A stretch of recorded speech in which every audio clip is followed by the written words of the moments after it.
দায়িত্ব গ্রহণের পর থেকেই একের পর এক দাবি সামাল দিতে হচ্ছে অন্তর্বর্তী সরকারকে।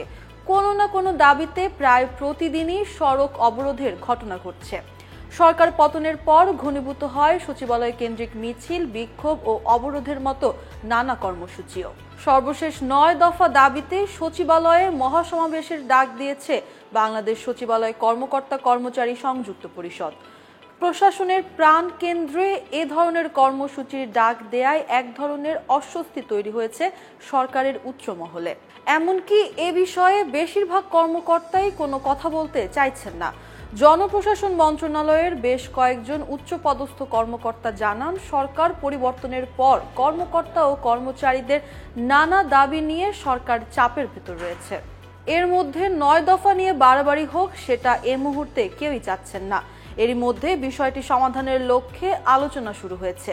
বাংলাদেশ সচিবালয় কর্মকর্তা কর্মচারী সংযুক্ত পরিষদ আন্দোলনে নামে গত 19 আগস্ট।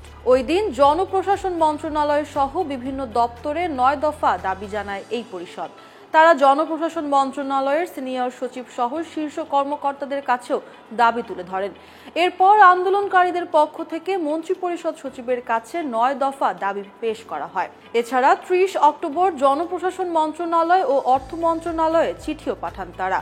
এরপর দাবি আদায়ে গত বুধবার সকাল থেকে সচিবালয়ের ভেতরে 9 দফা দাবিতে বিক্ষোভ কর্মসূচি পালন করে সংযুক্ত পরিষদ। ওই দিন উপস্থিত একাধিক কর্মচারী জানান, সংশ্লিষ্ট কর্তৃপক্ষের সঙ্গে আলোচনার জন্য চাপ সৃষ্টি করতেই মূলত তারা কর্মসূচি পালন করছেন।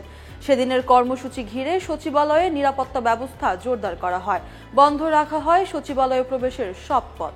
কিন্তু পরদিনও একই ধরনের কর্মসূচি পালনের পাশাপাশি মহাসমাবেশের ঘোষণা দেন আন্দোলনকারীরা।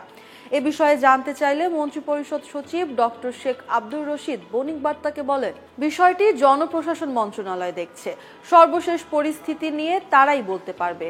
এ বিষয়ে বক্তব্য জানতে জনপ্রশাসন মন্ত্রণালয়ের জ্যেষ্ঠ সচিব ডক্টর মোহাম্মদ মোখলেসুর রহমানকে একাধিকবার ফোন করা হয়, তবে তিনি ফোন ধরেননি। তবে নাম প্রকাশে অনিচ্ছুক জনপ্রশাসন মন্ত্রণালয়ের এক যুগ্ম সচিব বণিক বার্তাকে বলেন, 4 ডিসেম্বরের মহাসমাবেশ ঘিরে সরকারের মধ্যে এক ধরনের অস্বস্তি তৈরি হয়েছে।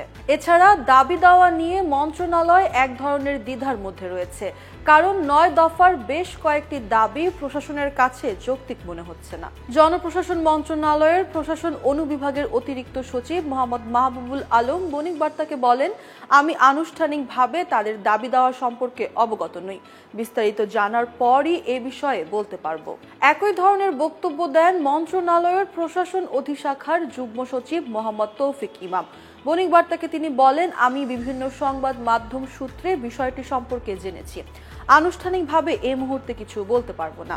বাংলাদেশ সচিবালয় কর্মকর্তা কর্মচারী সংযুক্ত পরিষদের 9 দফার মধ্যে রয়েছে সচিবালয়ে কর্মরত নন ক্যাডার ফিডার পদধারীদের প্রাপ্যতা অনুযায়ী বিভিন্ন ক্যাটাগরির পদ সংরক্ষণ, পদের নাম পরিবর্তন, নতুন পে কমিশন গঠন, 50% মহার্ঘ ভাতা, 100% পেনশন ও 400% গ্র্যাচুইটি সুবিধা প্রদান, বিদ্যমান 20টি গ্রেডের পরিবর্তে 10টি গ্রেড প্রবর্তন, সচিবালয়ের কেন্দ্রীয় লাইব্রেরি বিদ্যমান পদের নাম পরিবর্তন করে যৌক্তিক নাম প্রদান, বিগত সরকারের আমলে চাকরিচ্যুত, সাময়িক বরখাস্ত ও অন্যায়ভাবে বাধ্যতামূলক অবসরপ্রাপ্তদের মতো পাওনা পরিশোধ।